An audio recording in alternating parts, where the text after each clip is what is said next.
तुम्बाड़ गांव की सरहद के पास हस्तदेव का बड़ा सा मंदिर बना हुआ है। इस जगह लोग दिन में भी आते हुए कतराते हैं। वहीं राज और नेहा मंदिर के बड़े से दरवाजे के सामने खड़े थे। मुझे लगा था कोई छोटा मोटा मंदिर होगा, लेकिन ये तो पूरा महल के जैसा लग रहा है। मैंने कहा था ना, तुम देखोगे तो तुमको भी इंटरेस्ट आएगा। ठीक है, मैं चलने को तैयार हूँ, लेकिन मुझे इस मंदिर के बारे में पहले ठीक से बताओ। ये मंदिर आखिर है कौन से देवता का? ये मंदिर हस्तर देव का है। हस्तर पूर्ति की देवी की पहली संतान थी। पूर्ति की देवी 16 करोड़ देवी देवताओं को जन्म देने वाली जननी थी। उसके पास बेहिसाब धन और अनाज का भंडार था। हस्तर बहुत ही क्रूर था। उसने अपनी माँ पूर्ति की देवी का सारा खजाना हथिया लिया था और अब वो अन्न को भी कब्जाना चाहता था। इस पर देवताओं ने उसको खत्म करने का निश्चय कर लिया, लेकिन पूर्ति की देवी ने उसको बचा लिया। उसने ये फैसला भी सुनाया कि हस्तर को कभी भी देवता के रूप में नहीं पूजा जाएगा, लेकिन संतान का लालच उससे कभी कभी बहुत गलत काम करवा देता था। तुम्बाड़ के लोगों ने धन के लालच में आकर हस्तर का ये मंदिर बनवाया। हस्तर उनकी भक्ति से खुश हो गया और उसने अपना सारा धन इसी मंदिर में एकत्रित कर दिया। लेकिन तुम्बाड़ के लोग वहां पहुंचते इससे पहले ही देवताओं का गुस्सा तुम्बाड़ के लोगों पर कयामत बनकर गिरा।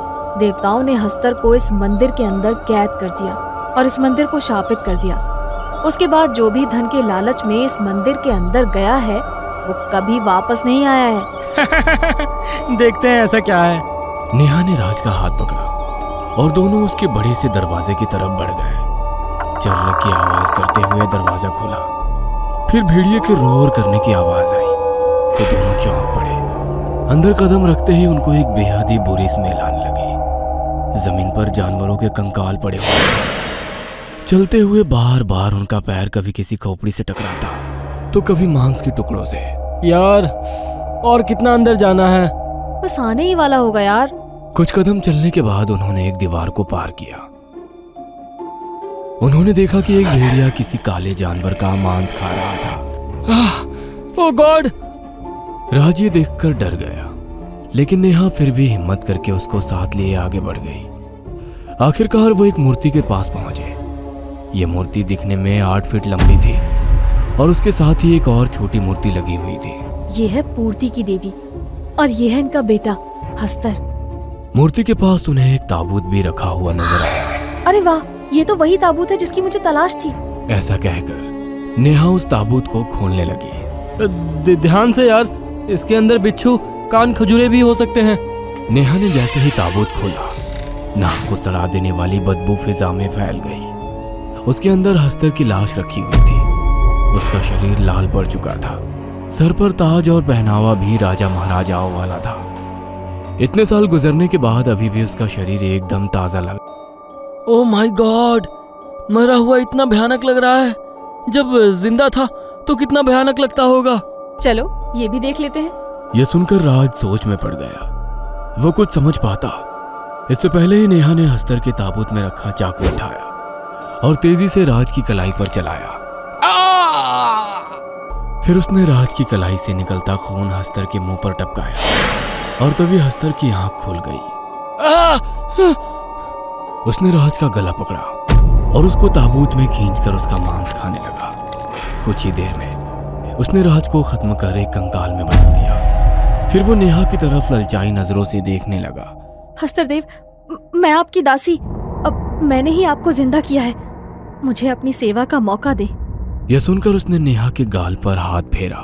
तुम बहुत खूबसूरत हो, बिल्कुल मेरी प्रेमिका मंजूषा की तरह। ये तो आपके देखने का नजरिया है बस।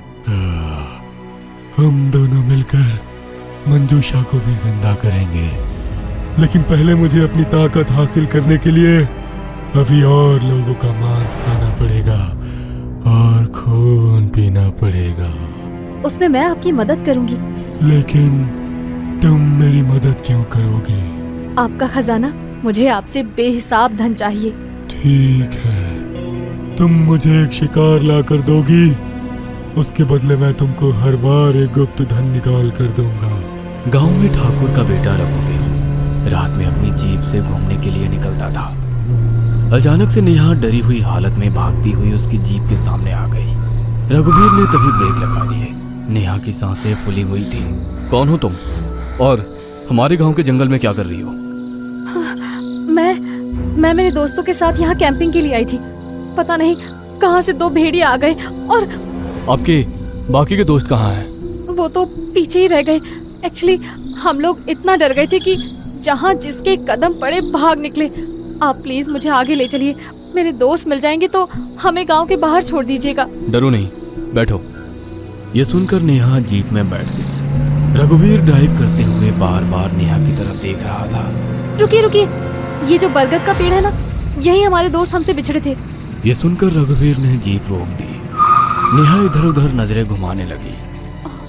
कहाँ रह गए? आप उनको आवाज लगाकर देखिए। हस्तरदेव, आ जाइए, कहाँ हैं आप? उसके मुंह से ये नाम सुनकर रघुवीर चौंक पड़ा। तभी जीप के सामने हस्तर आ गया और उसने धन से जीप के बोनट पर हाथ रखा। और अगले ही पल रघुवीर पर झपट पड़ा। जीप में चारों तरफ खून ही खून फैल गया। मांस के कुछ टुकड़े अजीब तरह की बदबू फैलाने लगे। मजा आ गया।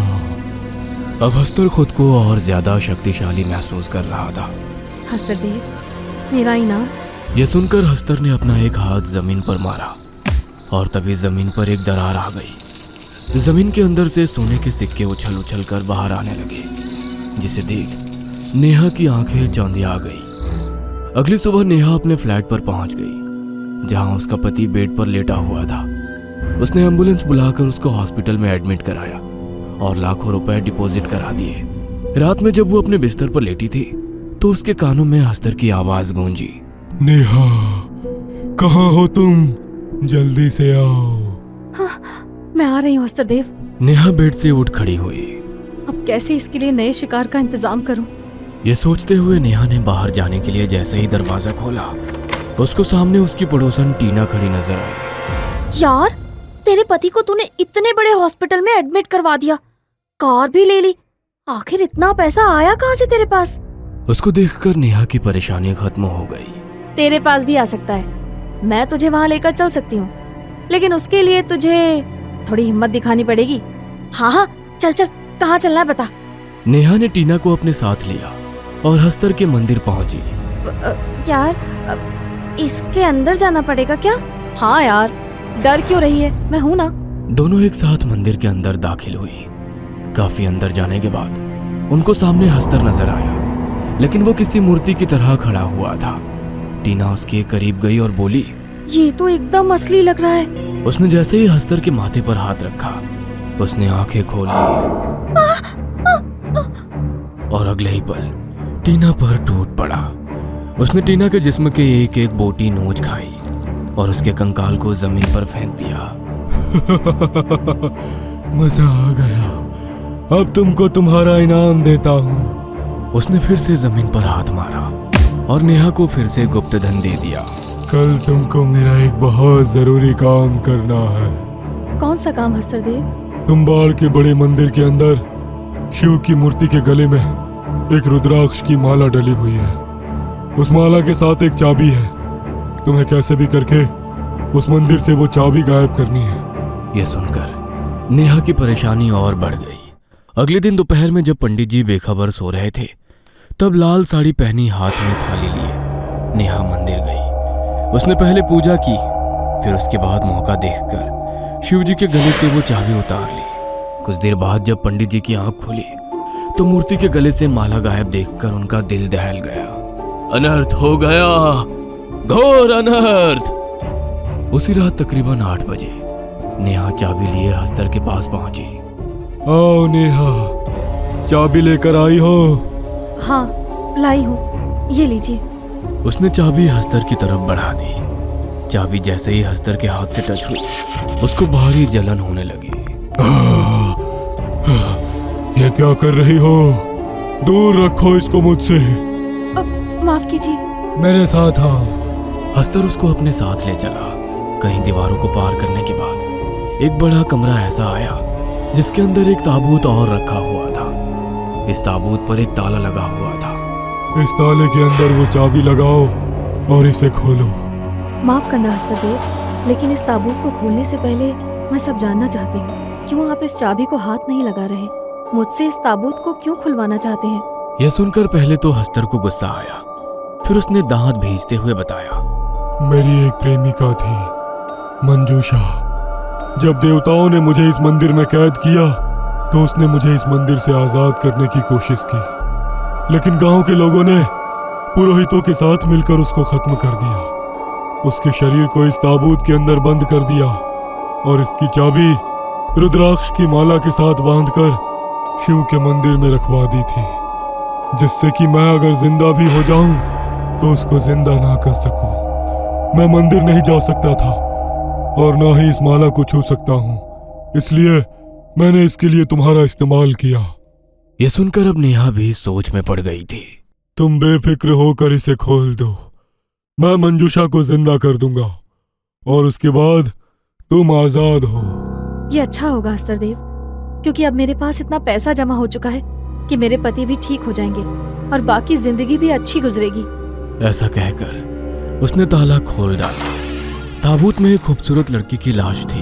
ताजुब की बात थी कि उसका शरीर भी खराब नहीं हुआ था, लेकिन उस लड़की के सीने पर दिल की जगह एक बड़ा सा छेद था, जिससे पता चल रहा था कि मौत के पहले उसका दिल निकाला गया था।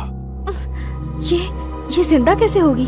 इस पर हस्तर ने नेहा की तरफ मुस्कुराते हुए देखा और बोला, तुम्हारी मौत के बाद। ऐसा कहकर उसने अपना खूंखार पंजा नेहा के सीने में मार डाला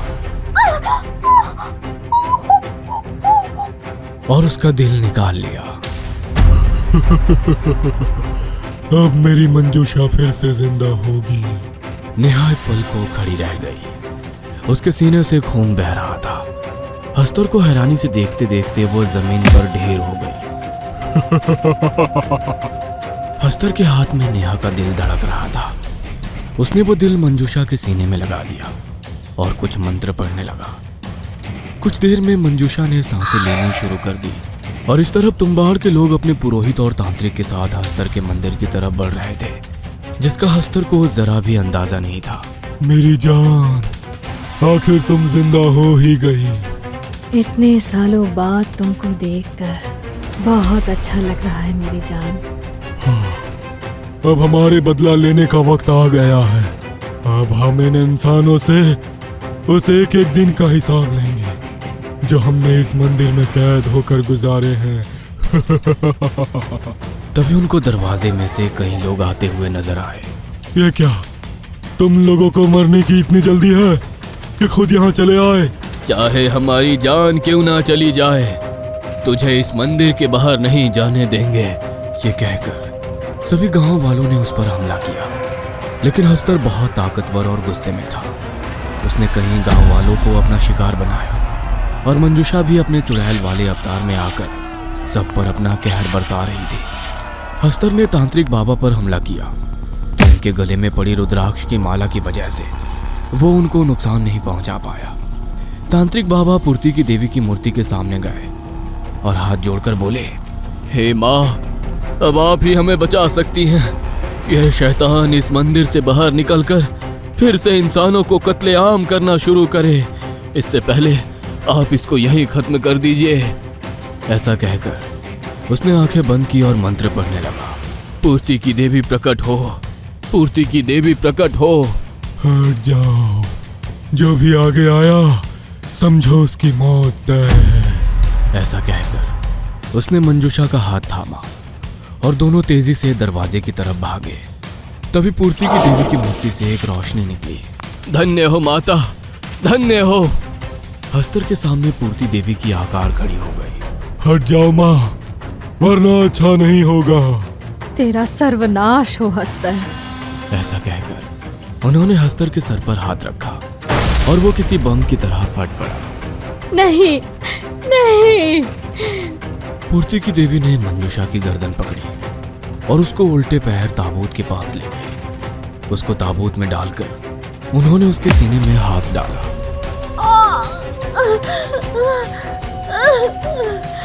और एक ही झटके में उसका दिल निकालकर ताबूत को बंद कर दिया। सभी पूर्ति देवी के सम्मान में झुक गए। ताबूत के अंदर आग लग गई। पूर्ति की देवी गायब हो गई और फिर सब कुछ शांत हो गया। इस बार गांव वालों ने मंदिर के गेट पर अभिमंत्रित करके एक बड़ा सा ताला लगा दिया। कहा जाता है कि हस्तर अभी भी पूरी तरह मरा नहीं है। आज भी रात में मंदिर के अंदर से उसकी चीखें सुनाई देती है।